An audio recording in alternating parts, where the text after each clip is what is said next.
Avant de nous lancer sur cette présentation, je me permets de vous préciser quelques aspects techniques pour que nous puissions passer ensemble 45 minutes dans de bonnes conditions. Donc là, si tu peux faire défiler la planche. Donc, il vous est demandé de couper vos micros, de couper la caméra. Donc, ce webinaire va être enregistré. Mais on gardera un lien avec vous. Vous pouvez, au cours de ce webinaire, poser toutes les questions que vous souhaitez, les différentes remarques, au travers donc sur votre barre Teams en haut, vous avez un onglet conversation. Donc, vous pouvez vous poser vos questions et nous exploiterons ces questions en fin de webinaire. Tu peux passer la planche suivante, s'il te plaît. Donc, nous vous proposons un déroulé de ce webinaire en 4 temps. Premier temps, c'est quoi la Spark Data? Ensuite, nous allons partir, nous serons transportés au CETIM Senlis au plus près de leur micro-usine.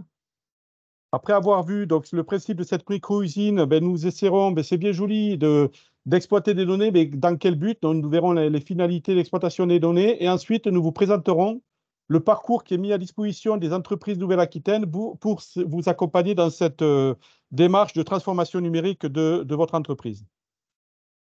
Tu peux défiler, s'il te plaît. Alors, donc le webinaire aujourd'hui sera centré sur l'exploitation de données. Aujourd'hui, vos données, elles sont facilement accessibles via vos ERP. Est-ce que vous les exploitez bien? C'est ce que l'on essaiera d'identifier pendant ce webinaire. Et surtout, vous pouvez avoir beaucoup de données sur votre ligne de production que vous captez pas obligatoirement. Je parle de données physiques, de données chimiques, par exemple. Et en exploitant ces données, ça vous permettra, pourquoi pas, d'optimiser pas la productivité ou d'autres types d'optimisation. Donc, avant de passer la parole à nos partenaires techniques, je vais passer la parole à Marc Lecouvé, qui va positionner ce webinaire dans le cadre du programme Usine du futur, qui est disponible sur l'ensemble de la Nouvelle-Aquitaine. Oui, merci Calixte de me passer la parole. Donc, au nom du conseil régional, donc, je vous remercie de vous être joint à ce webinaire donc, portant sur l'exploitation de la donnée industrielle. Un rapide rappel finalement du programme Usine du futur que nous menons sur le territoire néo-aquitaine depuis 2014. Donc, je rappelle qu'effectivement, on a mis sur pied ce programme Usine du futur pour accompagner les entreprises à gagner en compétitivité et à dégager davantage de valeur ajoutée de façon à percevoir, de façon à avoir de meilleures marges. Ce diagnostic d'usine du futur, aujourd'hui, 1200 entreprises ont rejoint le dispositif. Le programme en tant que tel, comme certains le savent, s'appuie donc sur un diagnostic socle de quelques jours avec un livrable à la clé partagé entre le dirigeant donc, et les services du conseil régional. Finalement, en analysant ces livrables, il est apparu qu'il était nécessaire pour sécuriser finalement sécuriser les projets du dirigeant d'entreprise de mettre sur pied des dispositifs complémentaires que nous appelons donc des parcours, dispositifs complémentaires qui permettent effectivement d'aller un petit peu plus loin dans le chantier en question, de façon effectivement à sécuriser le projet pour le dirigeant. Ces parcours, donc, il en existe sur différentes thématiques, la robotique, la fabrication additive, ou celui-ci, effectivement, sur l'exploitation de données industrielles. C'est tout l'objet, finalement, des minutes là, qui vont s'écouler. Pour cela, nous avons monté une équipe. On s'appuie effectivement sur on va dire le pilote du projet, qui est la CCI régionale, représentée par Calixte, auquel s'est adjoint effectivement deux structures expertes, le CETIM d'un côté, Captronic de l'autre, qui chacun dans leur rôle vont vous expliquer effectivement leur positionnement et puis finalement leur apport dans le dispositif. Donc écoutez, donc en guise d'introduction, je trouve que c'est pas mal. Je vais donc passer la parole à Calixte pour poursuivre. Donc effectivement sur le déroulé finalement de ce webinaire autour de l'exploitation de la donnée industrielle, puisque ce dispositif s'adresse à des entreprises industrielles de Nouvelle-Aquitaine.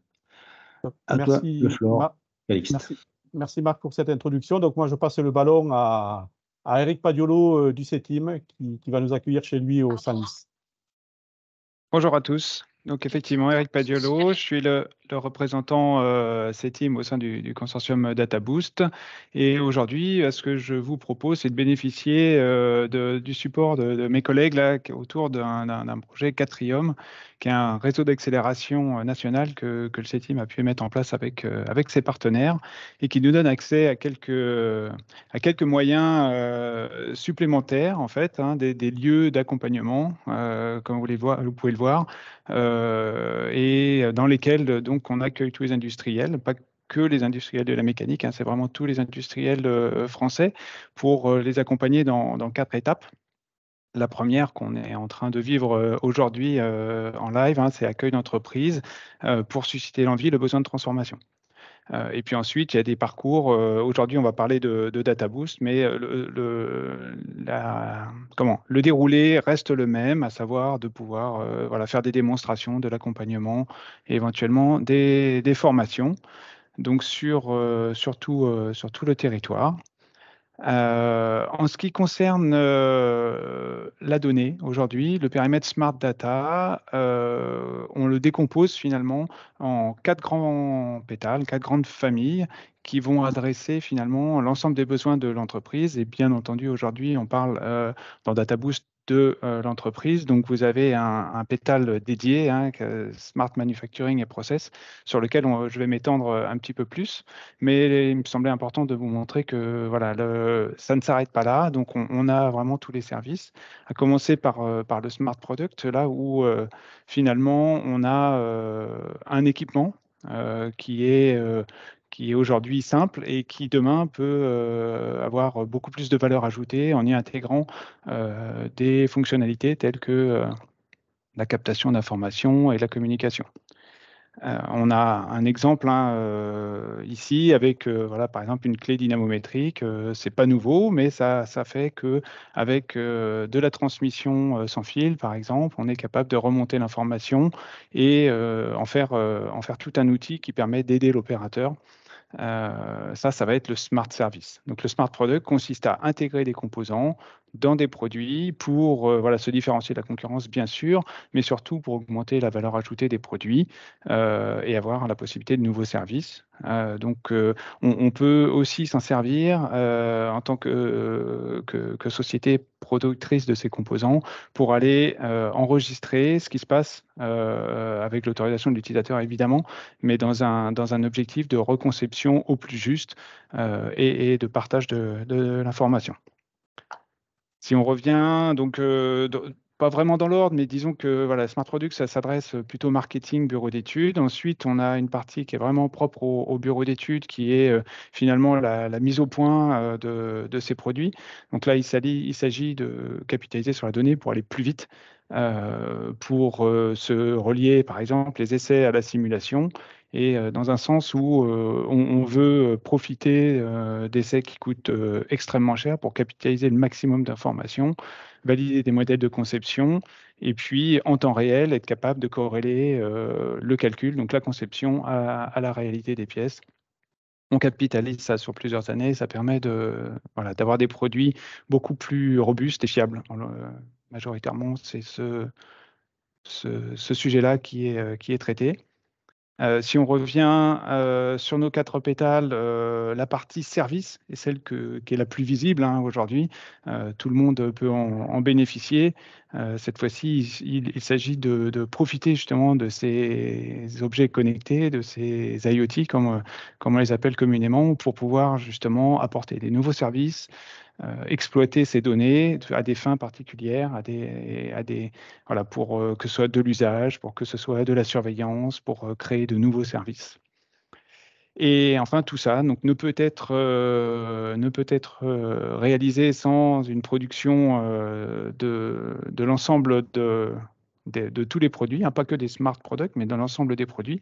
Donc, dans l'usine, avec justement un endroit où il y a énormément d'informations, de l'information disponible déjà, et de l'information qui est peut-être un peu moins disponible et qu'on pourrait aller chercher, évidemment, en rajoutant des capteurs, en rajoutant des smart products pour aller avoir des informations au plus près de ce qu'on cherche. Donc les grands enjeux, évidemment, c'est excellence opérationnelle. On veut avoir des produits avec une qualité irréprochable, donc 100% de pièces bonnes, par exemple, en sortie de production. On veut améliorer la compétitivité pour pouvoir avoir une réduction des coûts d'exploitation, par exemple, ou des performances de production pour répondre à la demande. Et puis, dans un monde où tout devient numérique, il y a aussi un effet très important, c'est la traçabilité de ce qui est fait depuis l'amont jusqu'à l'aval pour être capable de tracer à la fois d'où viennent les produits, mais comment ils sont utilisés. Donc ce sujet-là, au CETIM, on le traite de manière assez approfondie, hein, puisqu'on a toutes nos sociétés cotisantes mécaniciennes et puis tous les industriels. Voilà, le tissu industriel, comme l'a rappelé Calixte, est très important. Et donc, on va aller chercher à développer de manière très simple une façon d'exploiter toute cette richesse de données.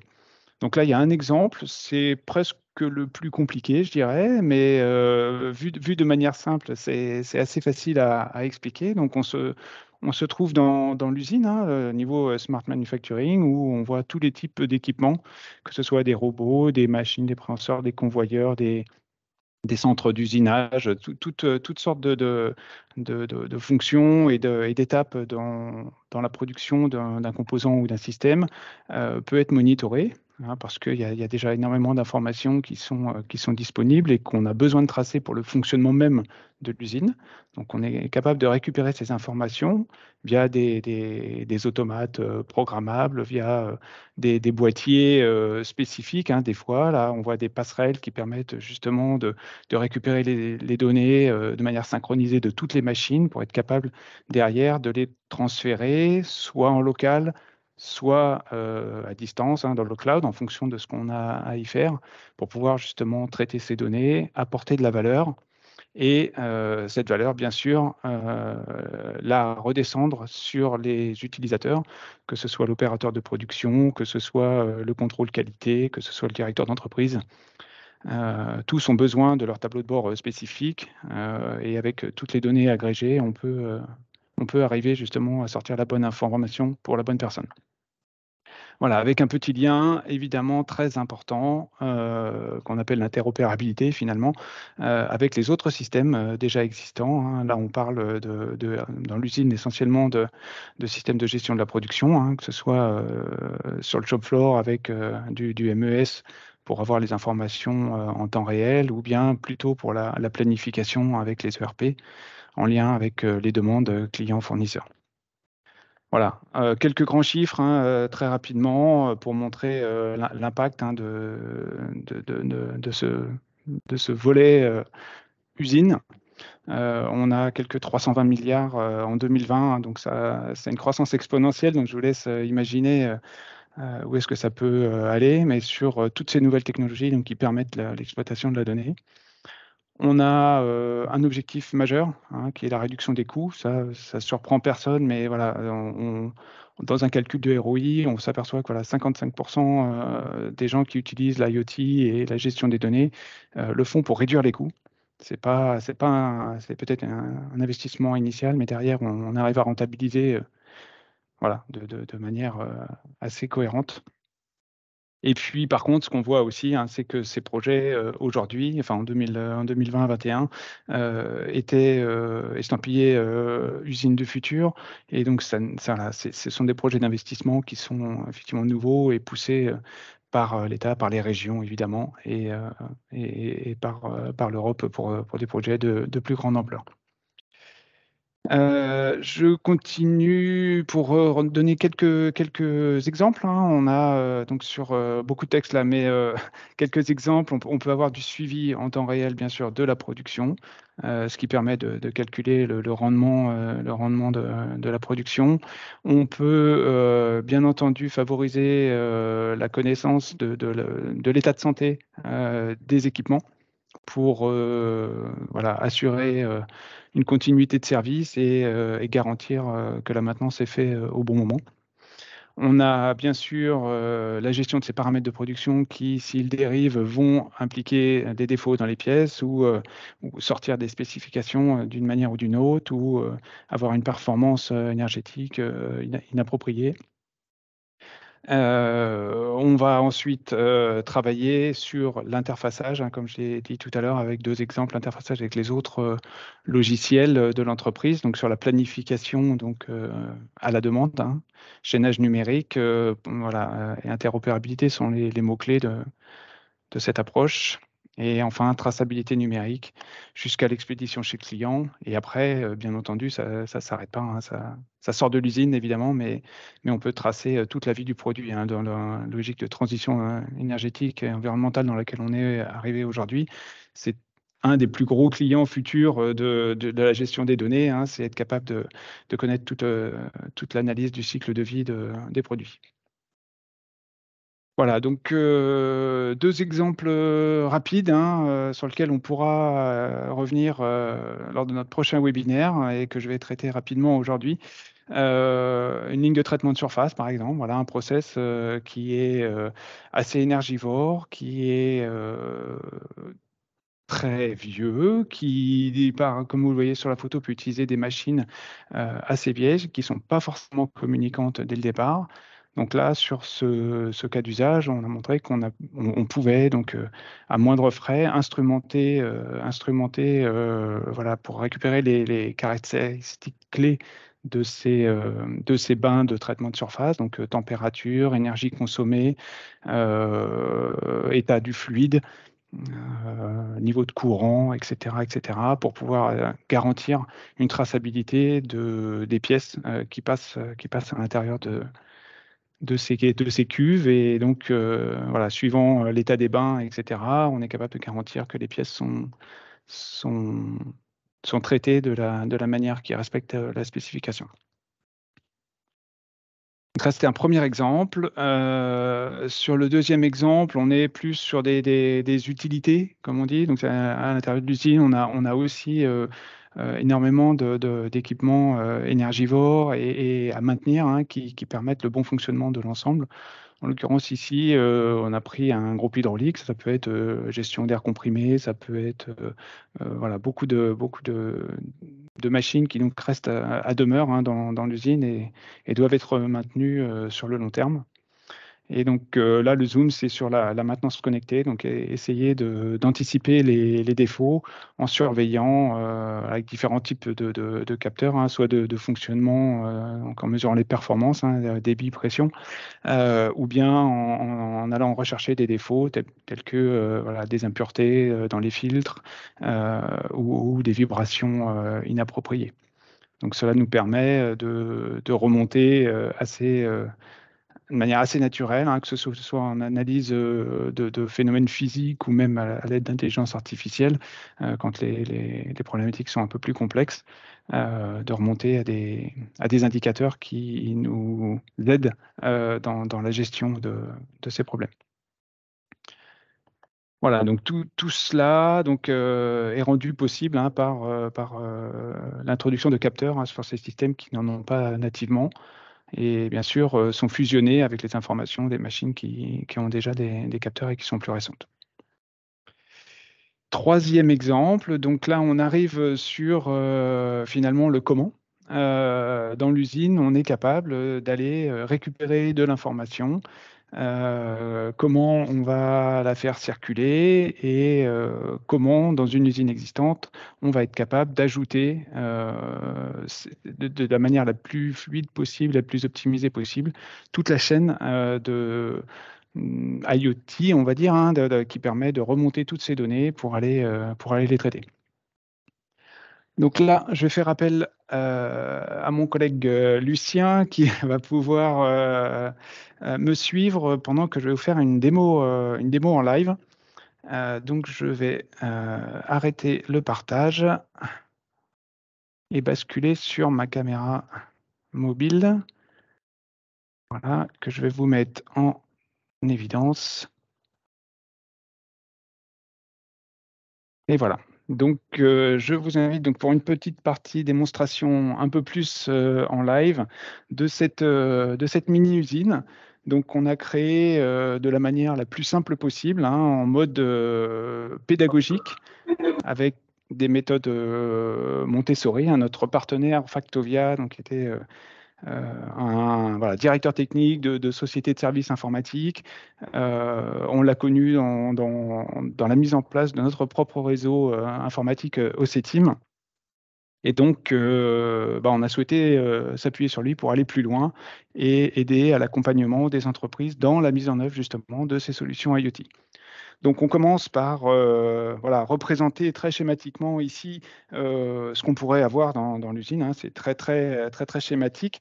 On a des robots, on a des colis, on a des convoyeurs, on a des choses qui fonctionnent, qui sont connectées ensuite, hein, bien sûr, ou qu'on peut venir connecter. Donc, on peut imaginer que toutes ces informations vont remonter sur un boîtier. Soit c'est l'automate de la machine. Une machine d'usinage, par exemple, a déjà un automate, évidemment, programmable, sur lequel on peut, lorsqu'elle est assez récente, on va dire moins de 15 ans, récupérer des données et les faire transiter dans un circuit informatique. Si ce n'est pas le cas, on rajoute ce type d'automate. Donc celui-ci est d'assez récente génération. Il permet donc de récupérer les données de capteurs qu'on aura rajoutés et surtout, il va être capable de les transformer dans des protocoles de communication exploitables par n'importe quel système. En l'occurrence, ici, c'est le protocole OPC-UA qui est utilisé. Donc deux options, soit la machine est récente et elle communique déjà nativement dans un protocole ouvert qu'on peut réutiliser. Si c'est une machine propriétaire, il va falloir passer par ces passerelles. Et toutes les machines finalement vont converger vers un ensemble unique. Donc on voit des switches, là on peut avoir un nombre de machines quasiment infini, qui est donc transmet son information à des passerelles. Cette passerelle-là va être capable de retransformer l'information dans le langage OPC-UA, par exemple, si ce n'était pas le cas au départ. Donc ça, c'est au pied de la machine, avec une interface tactile qui permet à l'opérateur de manipuler ça. Et puis, donc chaque machine aura ou n'aura pas besoin de ce service-là, qui est assez bas coût, hein. On parle de quelques centaines d'euros, hein, pas plus. Et donc, tout cela va arriver sur une zone sécurisée, toujours à l'intérieur de l'usine, hein. On voit qu'on est à l'intérieur de l'usine. Donc ça, c'est un serveur, finalement, qui va pouvoir récupérer toutes ces informations-là. Il est suffisamment puissant pour pouvoir intégrer de l'intelligence artificielle, pour faire des pré-traitements, pour faire tout ce qui va être court terme, hein. On va pas aller très loin dans le cloud pour des choses qui relèvent du temps réel, par exemple. Donc, pour une urgence, tout va être traité au niveau centralisé et on va pouvoir prendre des opérations en local. Au-delà de ça, eh bien, voilà, ça va communiquer. Donc, on est rentré via un firewall. Chaque machine est protégée. On rentre dans un serveur à l'intérieur de l'entreprise. Et puis, lorsque nécessaire, on va aller capitaliser les données. On passe un deuxième firewall pour aller sur Internet et capitaliser les données sur un espace plutôt cloud. Donc, vous voyez, voilà, une représentation ici. Donc bien sûr, c'est un tableau de bord qui est destination d'un utilisateur interne, hein, à l'entreprise. Ici, c'est une représentation très simplifiée qui va, on part du principe que tout le travail d'analyse de la machine en question a déjà été fait et qu'on a identifié qu'il y avait deux indicateurs à connaître et à surveiller en temps réel. La température de la machine, par exemple, pour vérifier qu'il n'y avait pas de dysfonctionnement, et la consommation en CO2, puisqu'on est obligé de tracer toutes les consommations pour avoir une empreinte environnementale associée. Donc voilà, ces deux indicateurs-là étant en reporting direct. Ici, vous voyez, on n'a pas de fil, hein, on est vraiment sur le cloud, donc on est capable d'aller consulter ça sur n'importe quel outil. Là, c'est un écran tactile pour la démonstration. Ça peut très bien être sur mon téléphone ou sur le vôtre. vous avez là sur, alors vous l'avez plus parce que j'ai coupé le partage, mais voilà, on peut aller visualiser ça directement sur Internet.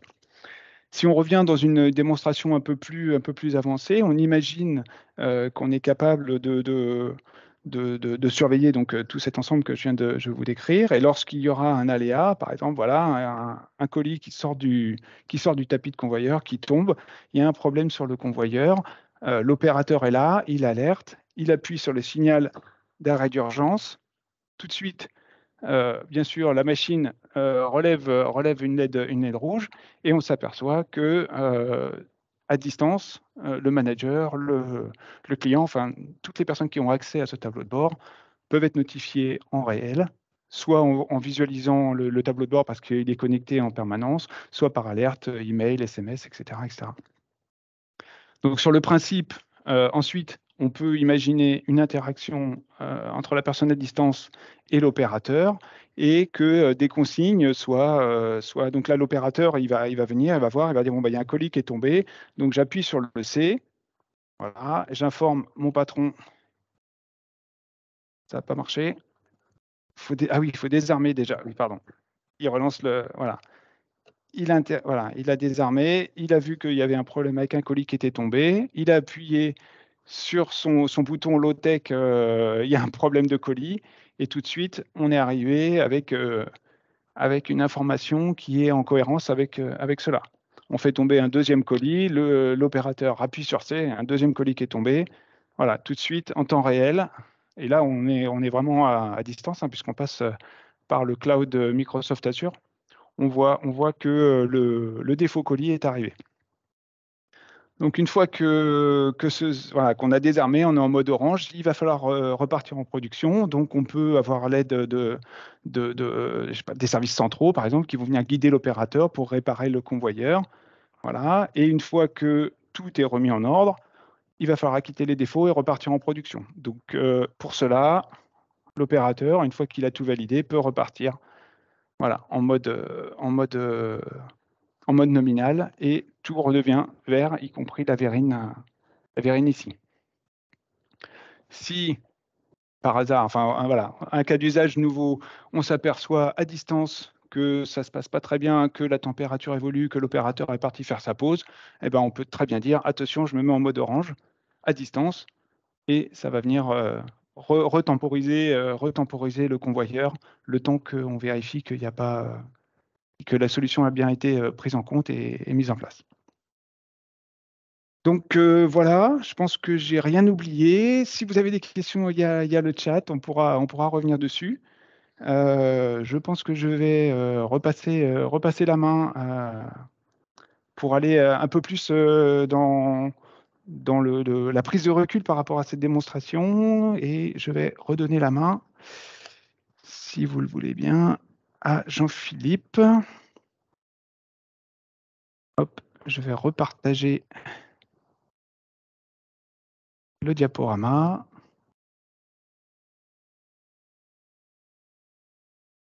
Bonjour, Voilà. bonjour à tous. Merci Eric pour cette présentation. Donc, je suis Jean-Philippe Malissé, je suis directeur de Captronic. Donc, on travaille effectivement avec le C-Team sur l'opération Data Boost. Donc, pour aller effectivement un petit peu plus loin sur ce que vous a montré Eric, ce qui est intéressant, c'est que ce partage de la donnée, la captation de la donnée, ça vous permet beaucoup de croisements et beaucoup d'utilisation et d'usages multiples.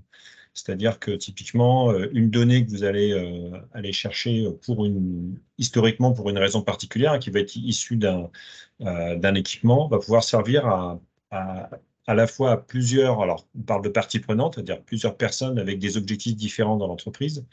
Typiquement l'opérateur, les gens qui sont responsables de la maintenance, ça peut être aussi les méthodes, ça peut être le contrôle de gestion, et avec des objectifs qui sont, alors des grands objectifs qui sont quand même partagés, hein, puisqu'on cherche toujours à augmenter ce que vous voyez ici, effectivement, augmenter les performances de production, donc avec des logiques de productivité, de compétitivité. Donc effectivement, ce qui a été démontré là, c'est la surveillance temps réel, mais également la maintenance prédictive, c'est effectivement pouvoir observer des dérives et pouvoir lancer des opérations qui ont de maintenance prédictive pour éviter les arrêts de chaîne. Ce qu'on essaye aussi, effectivement, c'est bien sûr tout ce qui est optimisation, automatisation du processus de production. Comme l'a dit Eric, tout ce qui est traçabilité, le contrôle qualité produit, la réduction des rebuts, qui est aussi quelque chose d'important. C'est-à-dire, plus on va détecter tôt une anomalie, plus on va pouvoir interrompre la production ou mettre en place des actions correctives pour éviter que les pièces, quand elles sont en limite de code, passent en rebut. L'automatisation des contrôles, bien sûr, puisqu'effectivement, pouvoir mettre en place des logiques automatisées, qui est de dire de chaîner des contrôles ou de faire en sorte que certains contrôles, vous savez que dans certains cas, les contrôles notamment des problèmes de code peuvent s'additionner. Donc, dans certains cas, ça pose pas de problème, mais dans d'autres, ça peut poser des problèmes. Donc, effectivement, en croisant les données, ça donne des choses. L'aide à l'opérateur est aussi quelque chose d'important. On sait qu'il y a un enjeu on a du turnover, on a des absences, on est dans des périodes de congé où il peut y avoir, enfin voilà. Et donc, de donner aussi de l'information et avoir comment dire, par l'IHM, d'interface homme-machine, c'est-à-dire des écrans qui sont adaptés à la personne qui a besoin de l'information, et mieux elles sont adaptées, mieux on va gagner en praticité.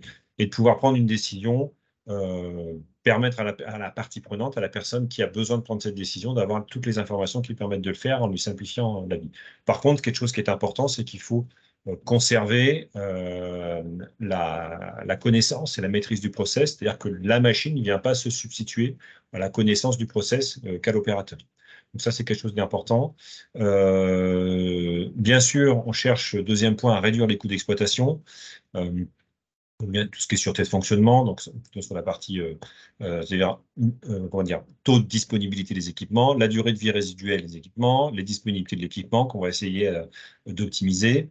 Donc, bien sûr, toujours la sécurité des installations prévenant les risques, pour avoir le plus d'informations possible.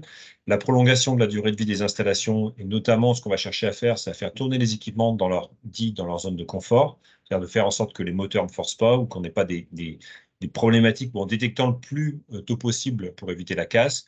L'optimisation des performances énergétiques, quelque chose qui est important, c'est au travers de la mesure, on va pouvoir travailler, déjà savoir ce qu'on consomme, pouvoir comparer des équipements qui sont parfois complètement semblables, mais qui n'ont pas du tout les mêmes consommations énergétiques.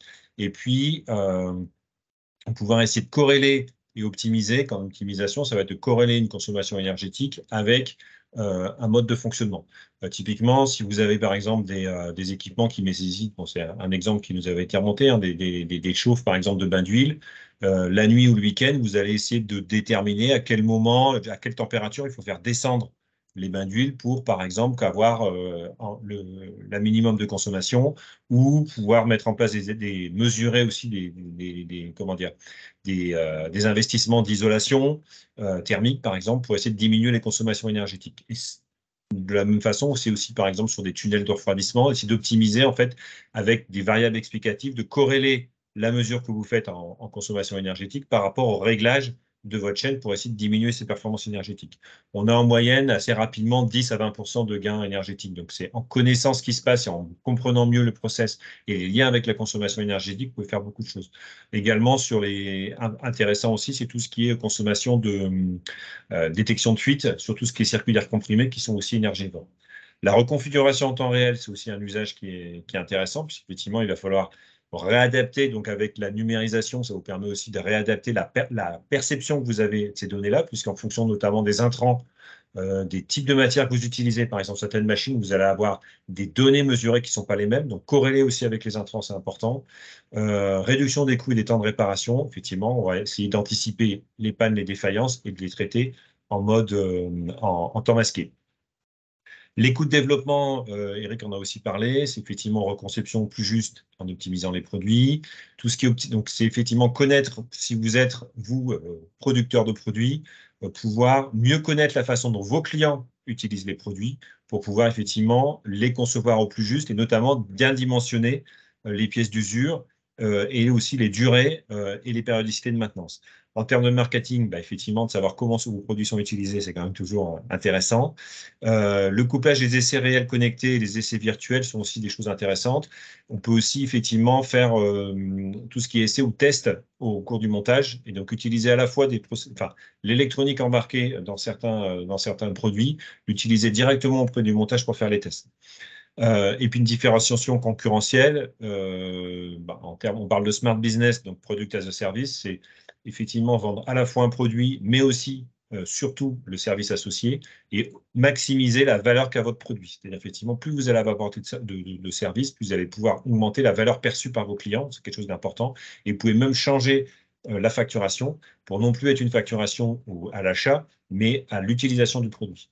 Et puis, on va essayer d'optimiser les performances par l'intégration d'intelligence. Donc, effectivement, on l'a vu sur la consommation énergétique, mais il peut y avoir d'autres utilisations, mais qui à chaque fois sont liées au produit que vous proposez. Facturation du temps d'utilisation, je viens d'en parler. Et puis, la continuité du savoir, la fidélisation des collaborateurs, c'est aussi quelque chose qui est important que vous pouvez mettre en place. Voilà, donc, ça vous donne un champ qui est très important.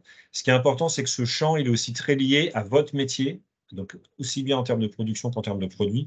Et c'est ce que vous permet d'ailleurs DataBoost, c'est de travailler avec vous sur essayer de regarder avec vous qu'est-ce qui a le plus de valeur pour vous et essayer de se concentrer au moins dans un premier temps sur les opérations et les instrumentations qui vont le plus vite possible, qui sont d'abord accessibles, vous montrez que c'est des choses qui ne sont pas forcément très coûteuses et qui ensuite, vous pouvez très vite mettre en place.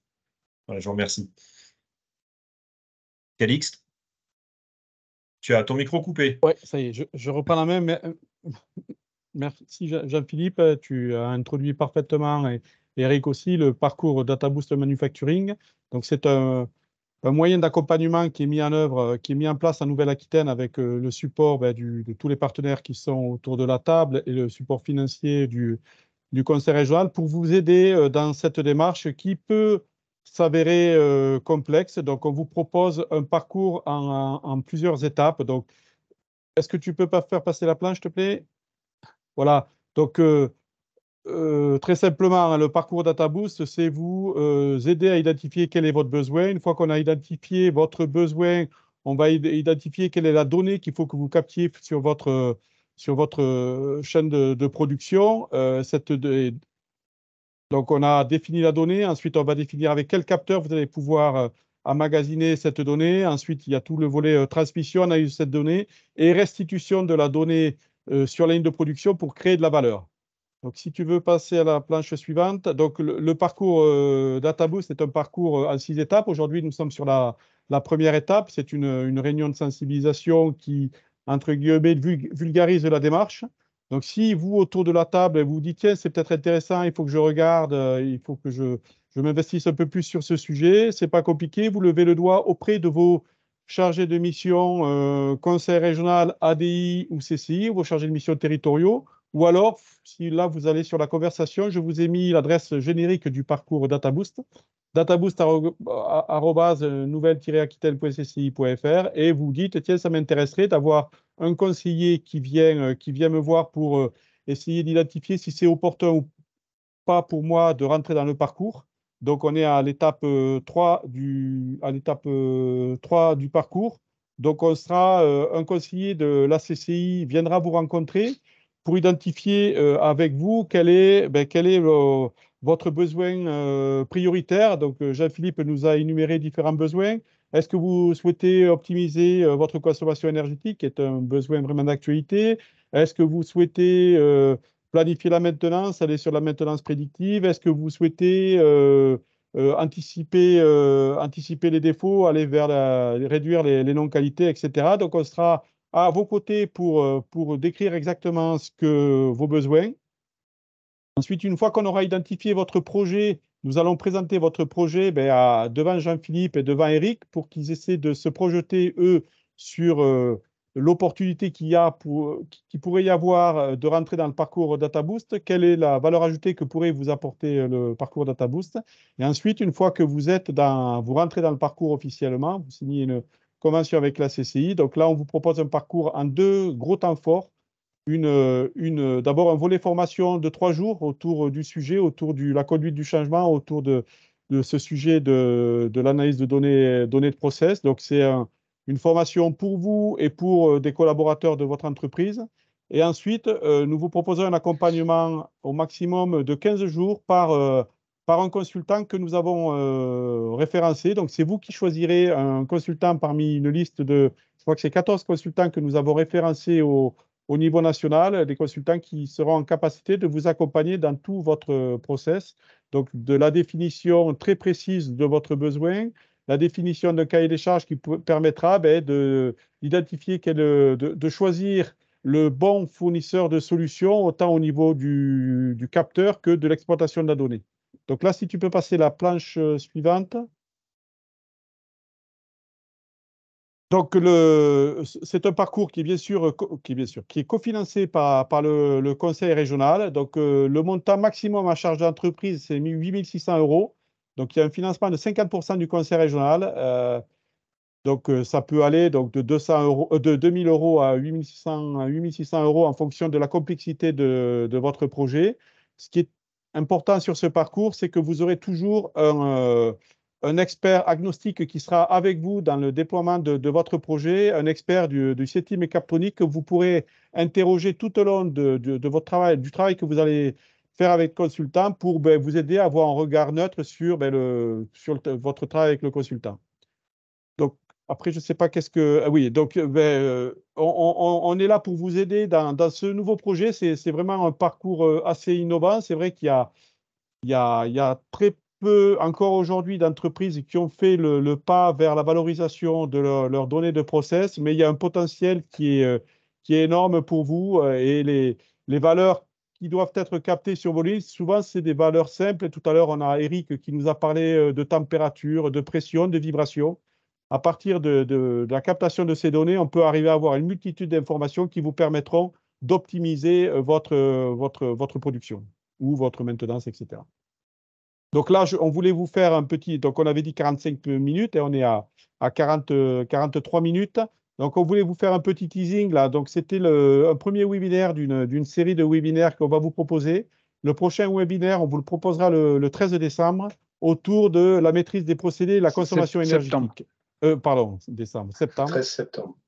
Ah, il y a des gens qui sont attentifs, c'est bien, merci Pascal.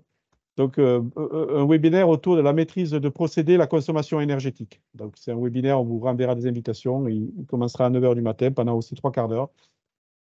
Donc, nous sommes bien sûr à votre disposition, les partenaires, Conseil régional, CCI, Captronic et CETIM, pour réfléchir avec vous sur l'opportunité pour votre entreprise de vous engager sur ce type de transformation. Donc, Jean-Philippe, est-ce que tu as vu des questions sur le chat?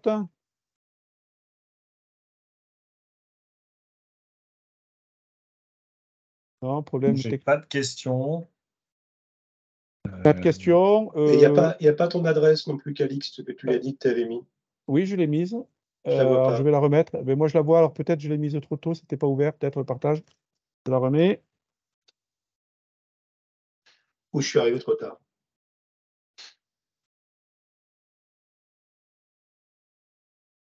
J'ai pas de questions. Voilà. On a tous été très clairs. Est-ce que Marc, tu veux rajouter certains points? Non, je te donner rendez-vous au 13 septembre sur effectivement une nouveauté, en tout cas une amélioration du Data Boost vers effectivement la maîtrise de procédés, la consommation énergétique, sujet qui est particulièrement en vogue, en vigueur actuellement. Donc, on fait un peu de teasing pour le septembre. Tout à fait. Donc, n'hésitez pas à vous rapprocher de vos interlocuteurs territoriaux pour en savoir plus sur ce parcours. Et donc, nous, au niveau CCI Nouvelle-Aquitaine, on est à votre dispo via, donc vous avez l'adresse générique databoost@nouvelle-aquitaine.cci.fr pour répondre à vos questions ou vous mettre en relation avec le bon interlocuteur sur votre territoire. Donc, je remercie beaucoup Jean-Philippe et Eric. Donc, c'est une première, cette fenêtre sur la Nouvelle-Aquitaine, donc en direct du Senlis. Techniquement, ça a marché, donc ça... C'est de bon augure pour la suite. On avait un peu peur, on transpirait un peu avant, mais c'est super. Bravo à vous. Et j'espère qu'on vous aura convaincu de la nécessité de réfléchir sur ces sujets qui sont des sujets d'avenir sur lesquels vous avez beaucoup de valeur ajoutée à vous investir sur ce type de thématique. Je vous remercie beaucoup et j'espère à bientôt et très bonne journée à tous. Merci. À bientôt. Au revoir. Merci, au revoir.